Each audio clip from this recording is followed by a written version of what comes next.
Bonsoir et bienvenue à tous. Dans l'actualité de ce mardi, la Haute Autorité de Santé prête à accélérer la campagne de vaccination. Elle autorise les pharmaciens, les infirmiers, les sages-femmes à administrer tous les types de vaccins disponibles dès que possible. Avec quelles conséquences concrètes? Reportage dans un instant. Des milliers de restaurateurs prêts à accueillir à nouveau des clients. Emmanuel Macron a annoncé hier une possible levée des contraintes sanitaires dans 4 à 6 semaines. Les professionnels ont trouvé des solutions, comme par exemple des tests dont le résultat est connu en 10 minutes.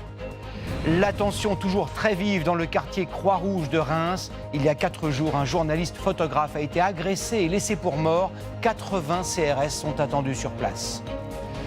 Dans ce journal également, la folie des piscines. À peine sortis de l'hiver, les installateurs sont assaillis de demandes.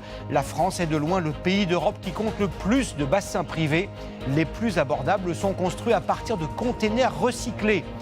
Enfin, nous assouvirons notre envie d'évasion avec un adepte des sports extrêmes. Pendant 20 ans, il a battu tous les records en duo avant de se retrouver seul après la perte de son partenaire. Exploits, émotions et souvenirs à la fin de ce journal.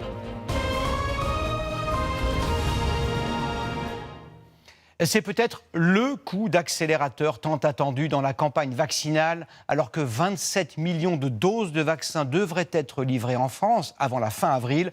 La Haute Autorité de Santé a donné son feu vert à plusieurs professions médicales et paramédicales pour qu'elles puissent enfin administrer ces fameux vaccins. Marine Brossard, Léa Deschâteaux et Thierry Hackett. Ils ont déjà les doses.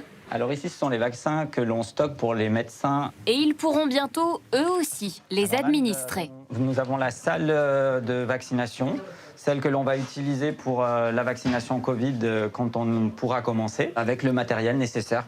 Cette officine vient de terminer la campagne de vaccination contre la grippe. Ces pharmaciens sont formés et prêts. On attend l'autorisation et une date à laquelle on pourrait commencer cette vaccination-là.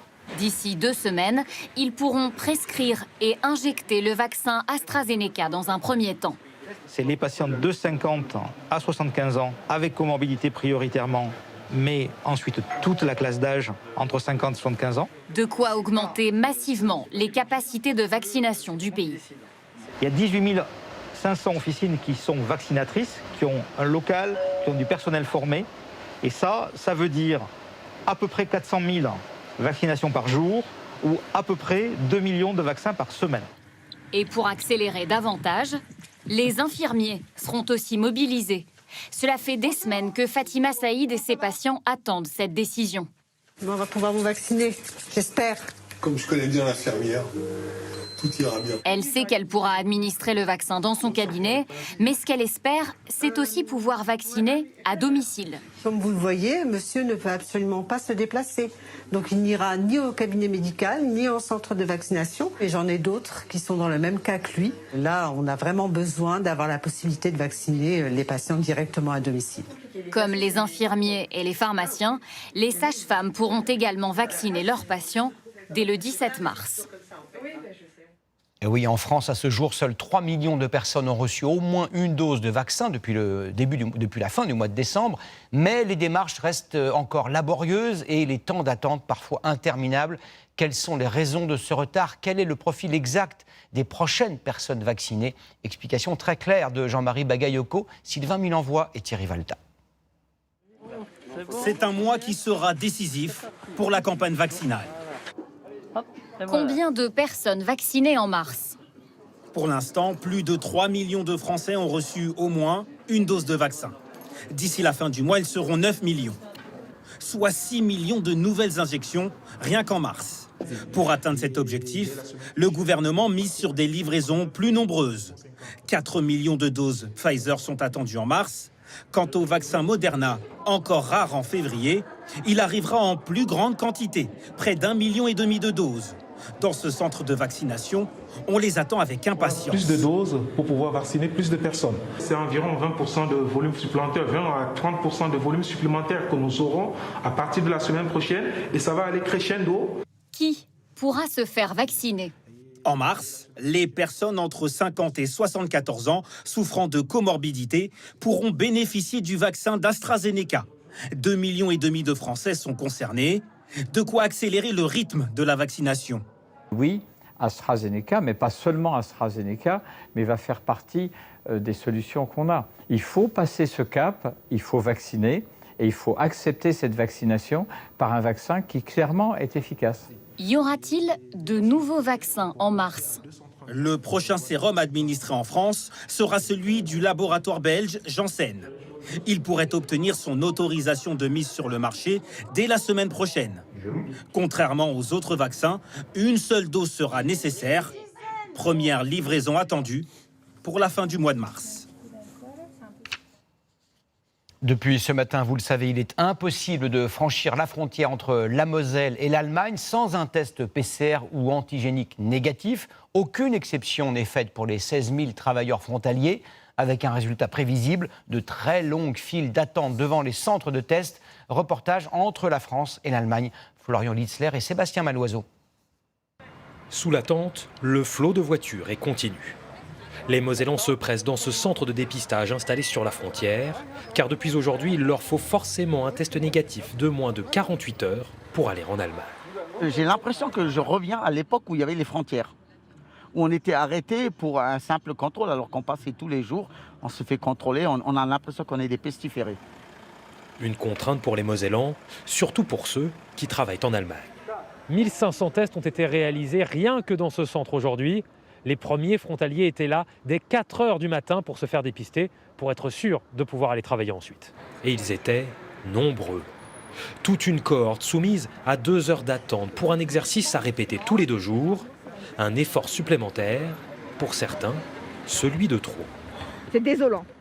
Les mains sont lavées, le masque vous lavez. Au travail, il y a du désinfectant. On fait tout le mode possible et ça ne marche pas. Les pharmacies, elles aussi, sont prises d'assaut, presque débordées. Mais les renforts sont en chemin et ils arrivent d'Allemagne. Plus exactement, de Saarbrück, à quelques kilomètres de la frontière.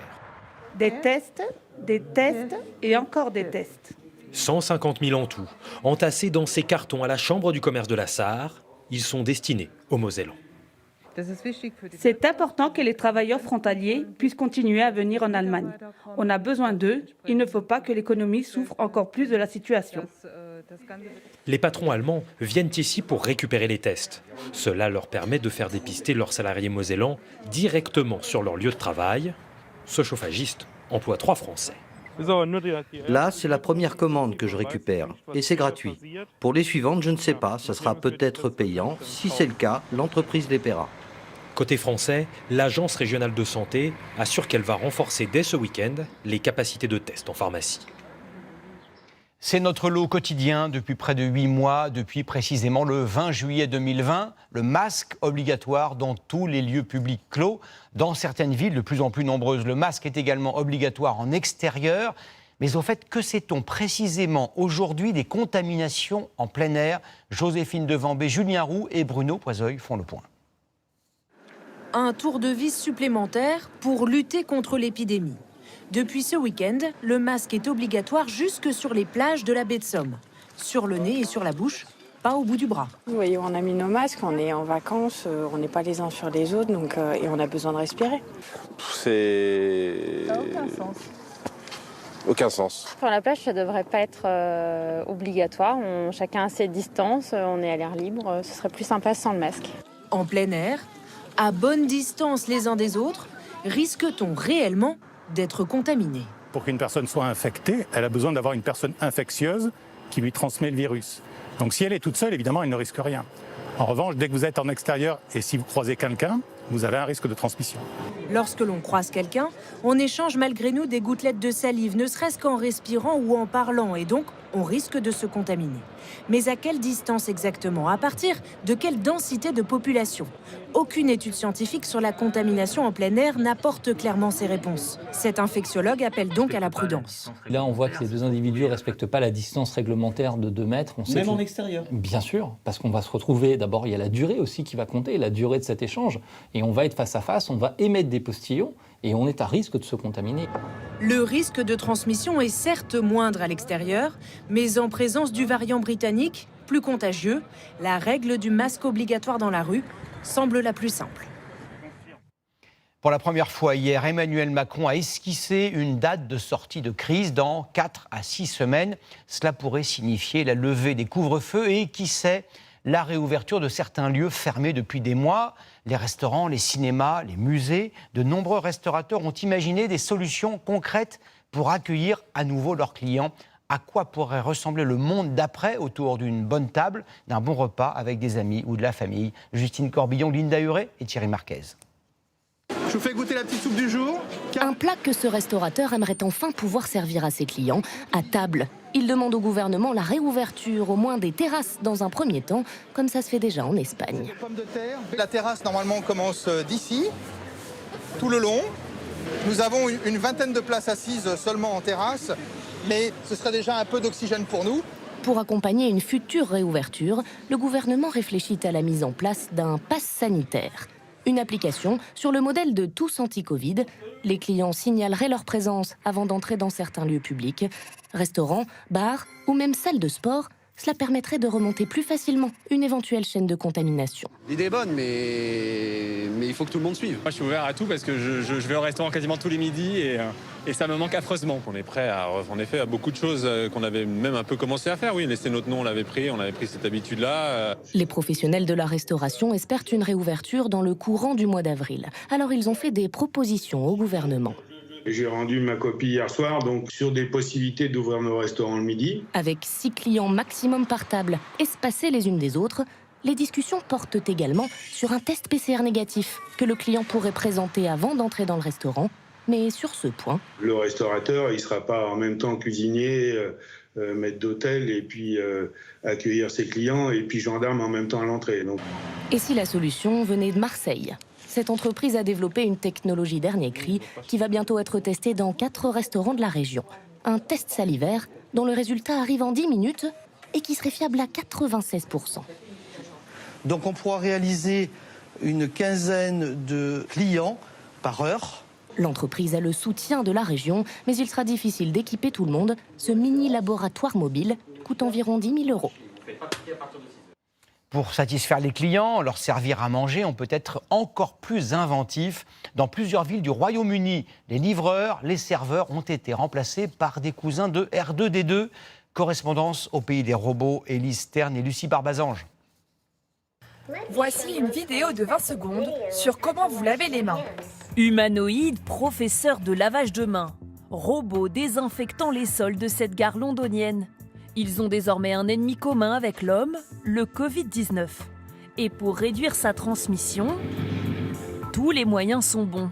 Comme cette petite boîte sur roue qui fait les courses à votre place, ou presque. Le robot devrait arriver dans 2 minutes. Je dois juste finir le dernier panini. Ces robots sont arrivés dans les rues de Milton Keynes il y a 3 ans.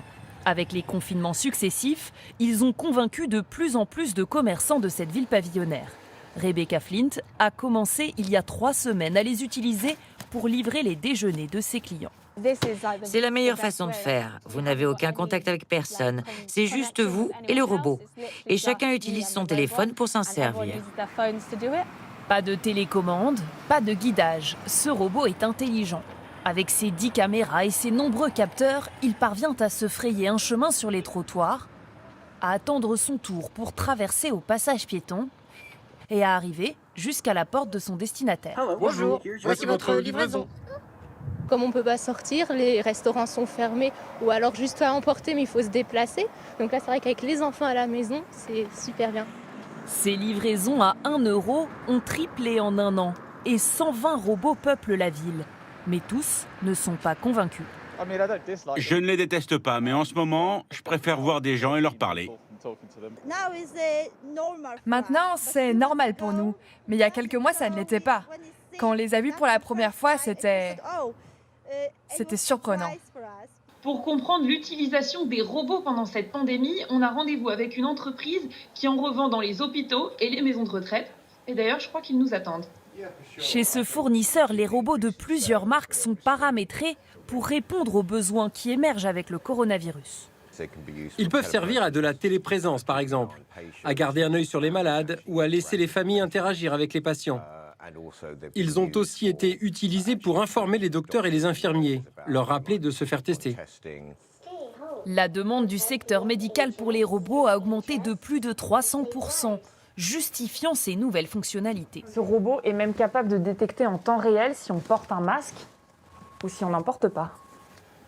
Accueil, livraison, nettoyage, les robots assurent des tâches de plus en plus complexes et ce chef d'entreprise est prêt à parier sur la pérennité de ces usages, même une fois passée l'épidémie. Et voilà, la relève est assurée. L'actualité de ce mardi, ce sont aussi les très nombreuses réactions après la condamnation hier de Nicolas Sarkozy à 3 ans de prison, dont 1 an ferme pour corruption et trafic d'influence. C'est sans précédent sous la Ve République.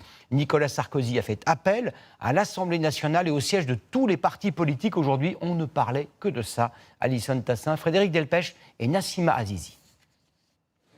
Il était resté muet hier à sa sortie du tribunal. Nicolas Sarkozy a donc choisi les colonnes du Figaro pour exprimer son sentiment, dit-il, d'injustice profonde, choquante, selon ses termes. L'ancien président n'accepte pas sa condamnation et va jusqu'à remettre en question l'impartialité des magistrats. J'affirme que pour condamner, dans un état de droit, il faut des preuves. Et des preuves, il n'y en a pas dans ce dossier. Une mise en cause de l'institution judiciaire qui secoue la classe politique. Le garde des Sceaux, interpellé par la droite, reste en retrait. Des soutiens inattendus s'expriment. Ça n'est pas aux magistrats d'être chargés d'organiser la primaire de la présidentielle et de dire qui peut ou qui ne peut pas être candidat. Parce que si c'est ça, alors nous ne sommes plus en démocratie. Pour cette ancienne magistrate devenue députée, il est urgent que chacun reste à sa place. Les juges jugent, les politiques, s'ils sont dans la majorité, ils gouvernent et nous, on vote les lois. Cet après-midi, le syndicat de la magistrature proteste à son tour contre ces attaques répétées. Le parquet national financier et l'institution judiciaire doivent encaisser un certain nombre de souillures au motif que le tribunal ne leur a pas donné raison. De son côté, Nicolas Sarkozy fera appel et parle d'un combat qu'il mènera jusqu'à la Cour européenne des droits de l'homme, s'il le faut. Nicolas Sarkozy qui sera l'invité exceptionnel de ce journal demain soir. Il répondra à toutes nos questions 2 jours après sa condamnation par le tribunal correctionnel de Paris. L'actualité de ce mardi nous amène également à Reims. Il y a 4 jours, un photojournaliste a été agressé et laissé pour mort alors qu'il couvrait pour son journal des regroupements de jeunes dans une cité sensible de la ville. Il est toujours dans un état très critique. Un appel à témoins a été lancé et 80 CRS sont attendus sur place en renfort. Reportage d'Henri Dreyfus et Sharif Souari. Des patrouilles discrètes, mais permanentes, en attendant l'arrivée de 80 CRS.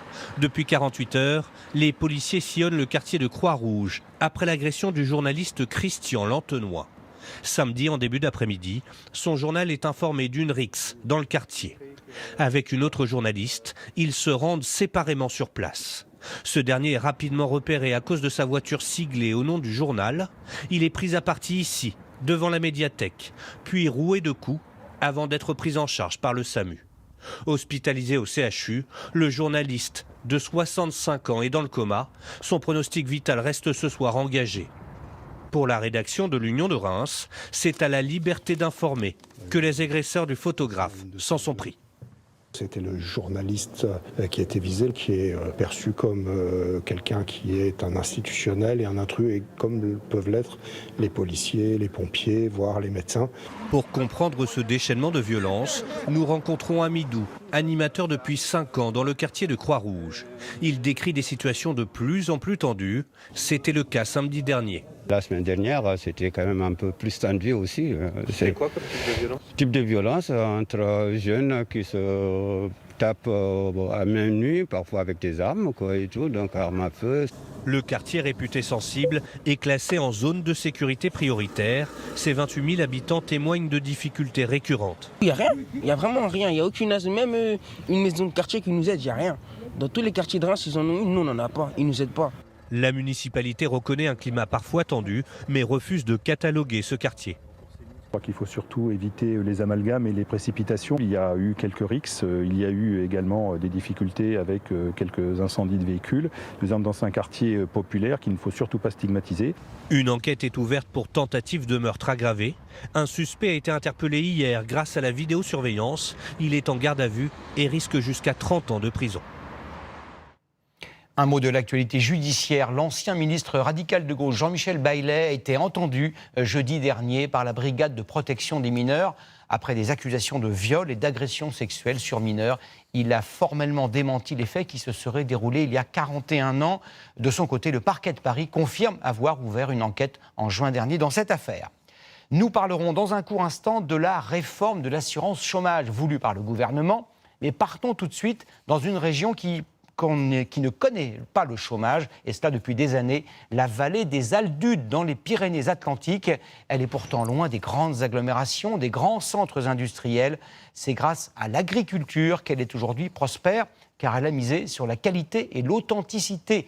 Enquête au pays du plein emploi, Erwan Brem et Christophe Brousseau. Ils ont réalisé leur rêve, vivre dans la vallée des Aldudes.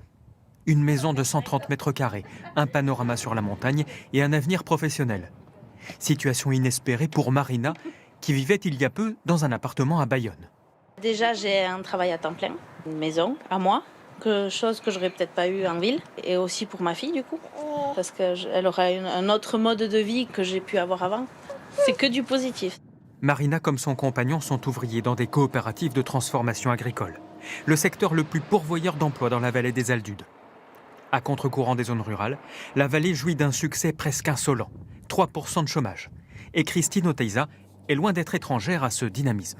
Le séchoir est un outil collectif déjà, qui sert à toute la vallée, aux 5 artisans qui ont construit ce séchoir. Et il faut surtout des bras. Tous ces jambons, il faut les soigner, il faut les élever et les soigner. Avec son mari, elle a relancé la filière du port basque il y a plus de 20 ans. La société compte aujourd'hui une 50aine de salariés et cherche des profils en permanence, charcutier, commercial ou informaticien. On souffre du plein emploi ici aux Aldudes. Il faut qu'on puisse être attractif et c'est là où est souvent la difficulté, c'est qu'il faut qu'on puisse donner les moyens à des familles de venir s'installer dans la région. Il faut des maisons, donc il y en a des maisons, mais il faut les réhabiliter à la mode moderne. Et pour aboutir à des installations durables, ici les entreprises vont jusqu'à chercher du travail pour les conjoints. La vallée a beau être reculée, elle s'est ouverte grâce à un service de transport et est devenue un point d'attraction. Elle compte aujourd'hui 3 écoles pour 1000 habitants dans 3 villages. La crèche va s'agrandir pour essayer d'absorber la longue liste d'attente. C'est l'une des priorités du maire de Banca, un élu agriculteur très investi. On est sur un territoire éloigné, escarpé, difficile. Travailler, ça fait partie de la culture locale. C'est son 3e mandat. Et Michel Ossafrin sait que les élus ont un rôle crucial à jouer pour attirer des habitants. C'est essayer de s'approprier le foncier pour après le restituer en terrain viable à des jeunes et à un prix attractif. Ça fait partie de notre responsabilité, il me semble. Ajouter un esprit d'entrepreneur et une vision économique à long terme. 2 autres clés du dynamisme. Michel Goycochea dirige l'une des 12 piscicultures des Aldudes. En boutique, tout vient de ses truites, jusqu'aux bracelets et aux sacs en peau de poisson. Voilà, pour une dame, un beau sac à main en truie de Banca. Pas d'intermédiaire, circuit court et petite production pour éviter des investissements trop lourds. Celles qui sont nées ce mois-ci-là, elles vont être dégustées en 2025. On va loin, et en sachant qu'ici la nature elle est magnifique aujourd'hui, mais quand elle se met en colère, il peut tout arriver. Et on vit avec depuis toujours. On a confiance en notre bonne étoile et tout se passe comme ça. Après avoir perdu les 2/3 de ses habitants, les Aldudes se repeuplent. Une revanche sur l'histoire dans l'une des vallées les plus isolées de France. Elle entrera en principe en vigueur le 1er juillet prochain. La réforme de l'assurance chômage dont je vous parlais il y a un instant, c'était un engagement du candidat Macron en 2017. Le mode de calcul de l'indemnisation va changer. Y aura-t-il des perdants? D'autres y trouveront-ils leur compte? Valentin Després et Pierre Christina. Sarah a 26 ans. Après son école hôtelière, cette jeune active a trouvé un contrat de 4 mois, mais désormais plus rien. Elle est aujourd'hui éligible au chômage et ce sera toujours le cas à partir du 1er juillet prochain. Le seuil pour toucher une allocation reste à 4 mois de travail minimum sur les 2 dernières années. Mais dès que la situation économique s'améliorera, ce ne sera plus possible. Elle devra cumuler 6 mois de travail pour toucher son allocation chômage. Autre cas de figure, Sophie, 32 ans. Elle a enchaîné les contrats courts et travaillé au total 8 mois ces 2 dernières années. Elle touchait le SMIC et a donc le droit à 985 € d'allocation chômage pendant 8 mois. Mais à partir du 1er juillet prochain, le calcul est revu. Ce sera désormais 667 € mensuels pendant 14 mois. Son allocation va donc baisser, mais elle durera plus longtemps. Enfin, Karim, 43 ans, était cadre dans l'aéronautique, mais se retrouve aujourd'hui au chômage. Il touchait 4 550 € mensuels et a le droit à une allocation pendant 24 mois. Dès cet été, la règle pour les hauts revenus évolue. Son salaire étant supérieur à 4 500 € bruts, son allocation diminuera de 30% à partir du 9e mois sans travail. Après la crise sanitaire, cette dégressivité commencera même dès le 7e mois, une façon pour l'État de l'inciter à retrouver un emploi. Ce chiffre met dans un autre registre, et vous ne le connaissez peut-être pas. La France détient le record d'Europe du nombre de piscines privées. On en compte 2,5 millions, soit une piscine pour 27 habitants. Avec le réchauffement climatique, la demande explose, même au nord de la Loire, où en principe la météo est un peu moins clémente. En Normandie, Guillaume Torel et Xavier Tobis se sont jetés à l'eau dans un container. Chloé et Lucas nagent dans le bonheur. Il y a quelques semaines, leurs parents reçoivent cette piscine hors sol en container. Un achat en réaction à la situation sanitaire. Nous n'avons pas pu partir en vacances depuis presque une année maintenant et notre choix s'est porté sur une piscine conteneur puisque la rapidité de fabrication nous a plutôt attirés. Un produit standardisé, accessible dès 13 500 €. 4 mois seulement après la commande, la piscine est livrée. Une force pour l'entreprise qui ne cesse de recevoir des visites. Et donc là, vous avez donc l'ensemble du local technique. Avec le retour des beaux jours, les réservations explosent. Stanislas n'avait jamais connu cela. Donc c'est clé en main, ça arrive donc prêt à remplir chez le client. On enregistre une hausse des demandes de quasiment plus de 200% par rapport à l'année dernière. Sûrement l'effet Covid aussi. La pandémie a encouragé les Français à investir dans leur maison.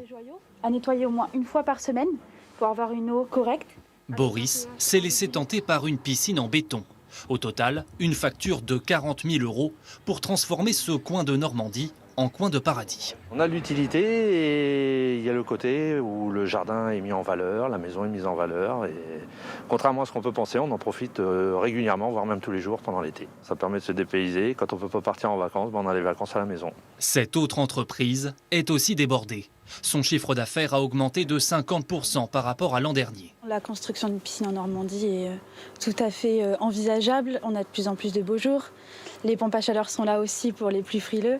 Et c'est quand même agréable de plus en plus avec le réchauffement climatique, mine de rien. Qu'elle soit enterrée ou hors sol, comptez 300 € par an pour l'entretien d'une piscine. Le prix à payer pour plonger dans le grand bain. Et après un tel plongeon, il faut reprendre des forces et des calories. Que diriez-vous d'un festin de tofu? Vous connaissez bien sûr ce fromage de soja apparu en Chine il y a plus de 2000 ans.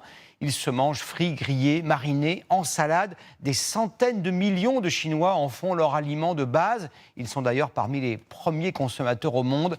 C'est le grand format de ce 20h, en forme de carré blanc bien sûr, signé depuis Pékin par nos correspondants Justine Jankowski et Frédéric Dufour. Il est le favori des végétariens. Mais avez-vous déjà vu du tofu en crème, en cubes séchés ou encore en spaghettis? Mille et une formes que les Chinois connaissent par cœur. Sur tous les marchés du pays, le tofu est la star des étals, l'indispensable du déjeuner. Je le fais bouillir, puis sauter avec des tomates et du jambon. Ingrédient ordinaire de la cuisine chinoise, il est de toutes les recettes. Avec de la sauce piquante, dans la soupe ou en fondue. Et si vous ajoutez du sel, on peut dire que c'est du fromage chinois. Un fromage végétarien qui se fabrique tôt, bien avant d'emmener les enfants à l'école. Il est 3 h du matin dans le village de Jiangshui, au sud-ouest de la Chine. La famille Zhang est déjà bien réveillée. À 4 h du matin, on a déjà fait 10 kilos de tofu. Et chaque matin, tout commence avec ces graines de soja qui ont trempé toute la nuit. Les graines doivent ramollir pour pouvoir en extraire le lait de soja. 20 ans que Wang Hui, sa sœur et ses parents suivent à la lettre la recette ancestrale.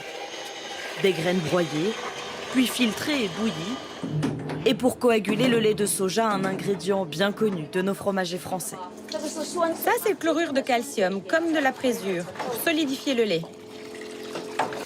30 minutes plus tard, le fromage de soja est prêt, moulé à toute vitesse entre des mains expertes. À force, ça me fait des ampoules aux mains. Je peux faire jusqu'à 4000 cubes par jour. C'est une tradition familiale. J'étais partie travailler à la ville il y a quelques années, mais je n'ai pas pu résister. Je suis revenue. Je veux transmettre ce savoir-faire à mes enfants. Le soleil se lève et les Chinois sont déjà à table. Les petits cubes de tofu se dégustent à n'importe quelle heure de la journée, 5 centimes d'euros pièce. On sent que c'est fait à la main. C'est croustillant à l'extérieur, moelleux à l'intérieur. J'en mange 30 cubes à la fois. Le tofu, une fierté nationale. La légende dit que le roi Liu Han l'a découvert il y a 2000 ans, en cherchant une potion d'immortalité. Les Chinois sont toujours de simples mortels, mais ils en consomment 10 kilos par an et par personne, un chiffre qui augmente chaque année, au grand bonheur des industriels. Ici, nous fabriquons une centaine de tofu différents depuis 30 ans. Venez voir la fabrication. Dans cette usine, 200 ouvriers, 10 lignes de production qui tournent à plein régime. Tofu frais, en barquettes ou séché en feuilles, l'entreprise fournit tout le sud de la Chine. Et son jeune patron voit déjà beaucoup plus loin. Après avoir été frit, ça fait comme des steaks, par exemple pour les hamburgers. On ajoute des arômes, ça a le même goût que du poulet. Je pense que ça pourrait très bien marcher en Europe comme en France. C'est une bonne source de protéines pour les végétariens. Les papilles françaises sont peut-être prêtes pour le fromage préféré de Chine. Mais oseriez-vous le chou tofu, ou tofu puant? C'est du tofu fermenté dans de l'oignon, de l'ail et de l'alcool de riz. 2 € la barquette. C'était le préféré de Mao. Vous n'avez pas l'odeur, mais ça sent vraiment très fort, un peu comme du roquefort, et je crois que c'est l'heure de goûter. Bon appétit.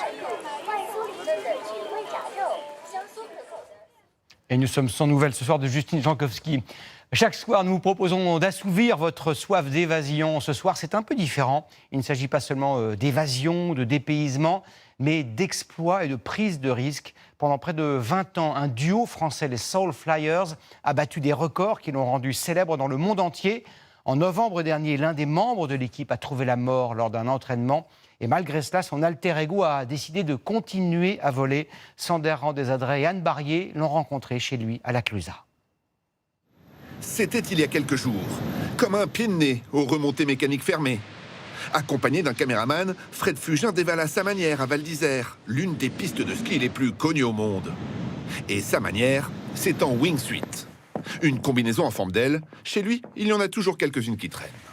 Il y a une entrée d'air au niveau de chaque bras. Avec la vitesse, ça se remplit d'air et ça reste en pression. Et c'est ça qui permet d'avoir des performances de vol et d'obtenir en fait un plané. 3, 2, 1...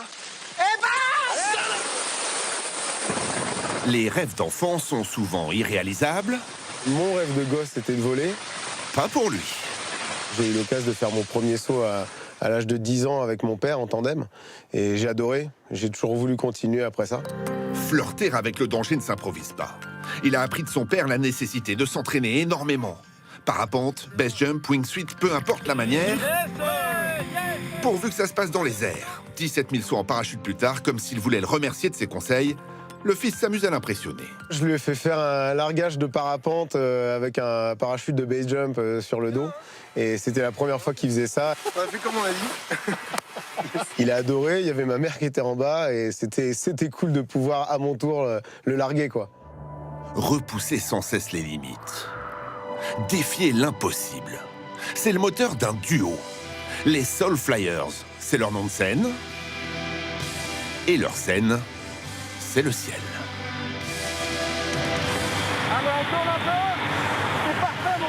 Le ciel, un espace infini, ingrat aussi parfois. Il y a quelques mois, un accident à l'entraînement emporte Vince Refait, son partenaire. Fred Fugin se retrouve seul. Face à la dangerosité de cette activité, il aurait pu ranger ses ailes, se poser définitivement. Mais les Soul Flyers devaient fêter leurs 20 ans d'acrobatie. Je me suis mis en tête d'aller au bout de tous les projets qu'on avait envie de faire avec Vince pour lui rendre hommage. Sauter de la plus haute tour du monde à Dubaï ou danser dans le vide à flanc de falaise. Une fois tête en bas, deuxième fois tête en bas, ça tourne. Ok les gars, ready, set, allez. Transformer une idée farfelue en une chorégraphie aérienne à couper le souffle, c'était pour eux un métier, la récompense de beaucoup de travail. On a pu s'entraîner des fois pendant 6 mois, des fois 1 an, des fois 2 ans, pour arriver à faire un saut qui va durer 1 minute ou peut-être moins. Ce qui nous excitait vachement, c'est de pouvoir créer un entraînement pour quelque chose qui n'a jamais été fait. Allez, santé. Même en vacances, ici en Guadeloupe, ils bossaient. La notion de plaisir était omniprésente, le fruit d'une complicité totale et indispensable. Il y a beaucoup de préparation au sol, mais c'est vrai qu'en l'air, vu qu'on ne peut pas se parler, on se regardait. Après, c'est le langage corporel aussi, donc ça peut être des attitudes, ça peut être un regard, et c'est vrai que ça, au fil du temps, c'est devenu une deuxième nature. Et si ces 20 ans étaient l'occasion de rembobiner le film, de remonter le fil des réseaux sociaux qu'ils n'ont cessé d'alimenter. Là, c'est des plus vues. Ouais, celle-là, c'est la plus vue, ouais. Ouais, ça fait, je sais pas, plus de 300 millions de vues, je crois, en tout. C'est fou, quoi. Cela restera leur pari le plus insensé. Rattraper au vol un avion pour y prendre place. Quelques secondes de frisson, puis cet instant d'euphorie, celui de la mission réussie. Il n'existe pas de saut sans appréhension. C'est évident qu'à chaque saut, on a conscience du risque. Et donc on le prend en compte. Ça crée aussi une certaine peur, mais cette petite peur et cette notion du risque, elle crée surtout une concentration en fait. En aéronautique, on appelle ressource une manœuvre de redressement de l'avion à la suite d'un piqué. Ressource, c'est le nom qu'ils ont donné à leur dernière vidéo à deux, en septembre dernier. Le phare de la Coubre en Charente-Maritime pour décor, le niveau de la mer pour rendre l'exploit encore plus spectaculaire, et cette obsession de faire progresser leur discipline en étant toujours pionniers dans les réalisations. Ce qu'on a vécu pendant toutes ces années là, c'est quand même complètement taré, quoi. Enfin, je veux dire, on est allé mais 1000 fois plus loin que ce qu'on aurait pu imaginer, quoi. Tu vois, c'est.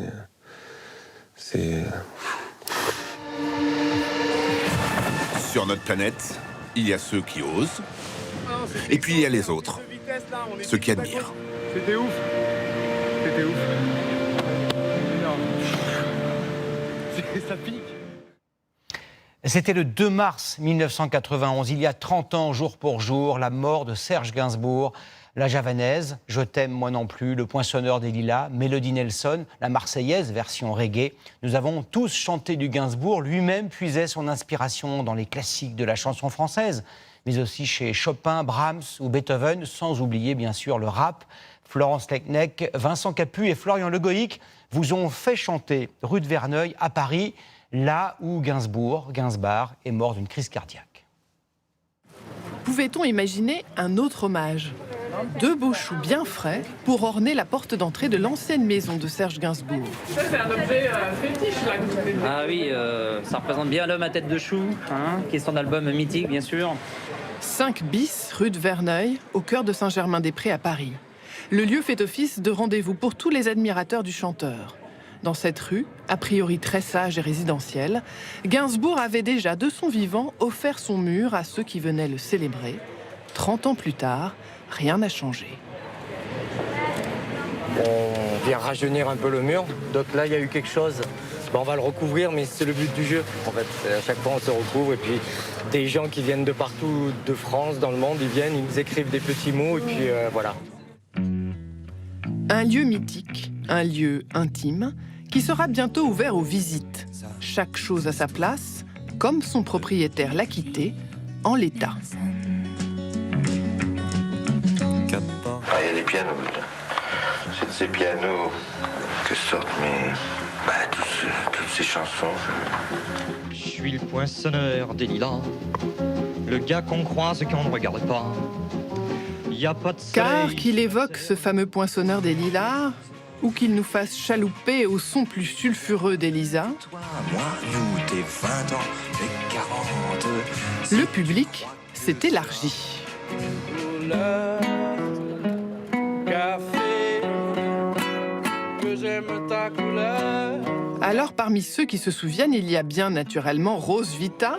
J'ai eu 69 ans et je suis dans mon année érotique. Mais aussi une toute nouvelle génération qui fredonne ces mélodies depuis le biberon. J'ai été éduqué à ça, moi, toute mon enfance avec mes parents, à la culture Gainsbourg, et je suis très heureux d'être là le jour J. J'ai fait le déplacement depuis Bordeaux. Tous venus confirmer à Serge Gainsbourg qu'ils l'aimeront donc bien au-delà du temps d'une chanson. Et oui, le talent ne s'efface pas. Comme tous les soirs, c'est l'heure de répondre à vos nombreuses questions. Bonsoir, Alexia Maillère. Bonsoir. Ce soir, beaucoup d'interrogations sur notre vie quotidienne. Celle-ci, par exemple, le mois de mars est traditionnellement la période des assemblées générales de copropriété, aux joies. Des dizaines de milliers vont avoir lieu. Peuvent-elles être organisées comme avant, avec des dizaines de personnes dans une même salle? Oui, Gilles, elles peuvent avoir lieu en présentiel dans un local privé, mais il faut bien sûr porter vos masques et respecter les gestes barrières. Notez toutefois que l'Association nationale de la copropriété et des copropriétaires recommande de les faire par correspondance. Autre question, Alexia. La classe de mon enfant est fermée parce qu'un ou plusieurs de ses élèves ont été testés positifs au Covid. Je n'ai pas d'autre solution que de rester à la maison pour le garder. Est-ce que j'ai droit au chômage partiel? Que dit précisément la loi? Alors, si vous êtes salarié du privé, un seul des deux parents pourra bénéficier de l'activité partielle. Il faut justifier que votre enfant est soit cas contact, soit que sa classe est fermée. Et si vous êtes indépendant, profession libérale, profession de santé, etc., et si votre enfant a moins de 16 ans, là, vous pourrez bénéficier d'indemnités journalières maladie. Enfin, cette question, j'ai prévu de me marier cette année et de fêter l'événement avec faste, avec des proches. Puis-je organiser mon mariage dans une maison ou un gîte que je louerai pour faire la fête? Alors oui, c'est possible, sauf dans certains départements comme l'Eure, où on ne peut pas réserver de gîte pour plus de 6 personnes, par exemple. Vous pourrez donc louer, mais vous devez cuisiner vous-même, dormir sur place pour respecter le couvre-feu, porter vos masques, respecter les gestes barrières et respecter bien sûr les confinements locaux. Et puis, une précision, quand vous réservez une maison, il faut évidemment respecter la capacité maximum. Si vous louez pour 8, il faut venir à 8. Et puis, il faut que j'apprenne à faire moi-même la pièce montée. Exactement. Merci beaucoup, Alexia. Sur LCI, juste après ce journal, Elisabeth Martichoux reçoit le professeur Philippe Juvin pour son grand entretien. Ils évoqueront notamment les confinements envisagés localement. Rendez-vous sur les canaux 26. Sur TF1, dans un instant, la météo de Louis Baudin, puis votre série SWAT. Demain, à 13h, Marie-Sophie Lacaro. Je vous retrouve à 19h45 pour l'édition spéciale et à 20h pour votre journal. Excellente soirée à tous. Vive Serge Gainsbourg. À demain.